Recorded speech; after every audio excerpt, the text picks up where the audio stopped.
కాకినాడ జిల్లా ప్రత్తిపాడు మండలం లంపకలవ గ్రామానికి చెందిన కిలాడి లీలా మాధురి తనకు తన కుటుంబ సభ్యులు ఇష్టం లేని వివాహం చేశారని, నేను ఎంత చెప్పినా వినకుండా నాకు బలవంతంగా వివాహం చేశారని తెలిపింది. నా పెళ్లికి ముందే వేరొక వ్యక్తిని నేను ప్రేమిస్తున్నానని, నన్ను పెళ్లి చేసుకున్న దుర్గాప్రసాద్కు పెళ్లికి ముందే చెప్పినా వినకుండా నన్ను వివాహం చేసుకున్నాడని తెలిపింది.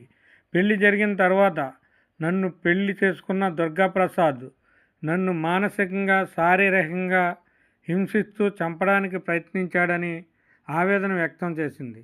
తను కట్టిన తాళితో నా మెడకు ఉరితాడులా బిగించాడని, తుని సమీపంలో రైల్వే ట్రాక్ దగ్గరకు తీసుకెళ్లి చంపబోయాడని కన్నీటి పర్యంతమైంది.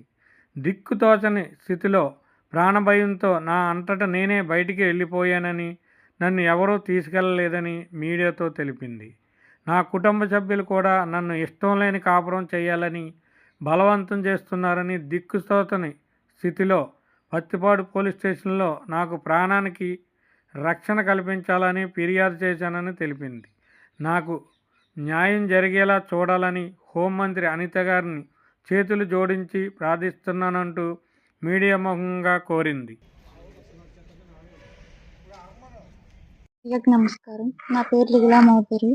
నవంబర్ 1న నాకు పెళ్లి చూపులు జరిగాయి. మా ఫ్యామిలీ మెంబర్స్ అందరూ నాకు బలవంతంగా పెళ్లి చేశారు.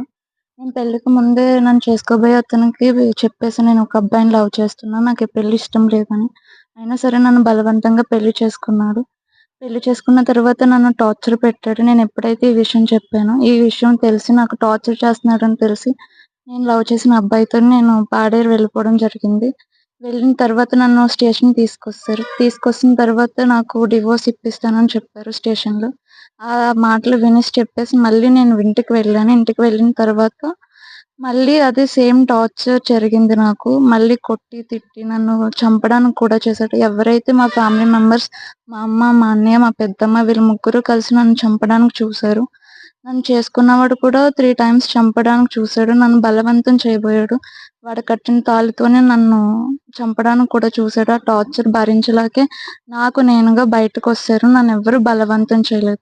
మళ్ళీ చెప్తున్నాను, నాకు నేనుగానే బయటకొచ్చాను. ఇప్పుడే ప్రతిపాడు స్టేషన్ నుంచి కంప్లైంట్ ఇచ్చి వచ్చాను. నా ప్రాణానికి హాని ఉందని హోంమంత్రి అనిత గారికి చేతులు జోడిస్తూ చెప్తున్నాను. మీరు ఒక మహిళగా కాబట్టి అర్థం చేసుకుంటారని చెప్తున్నాను.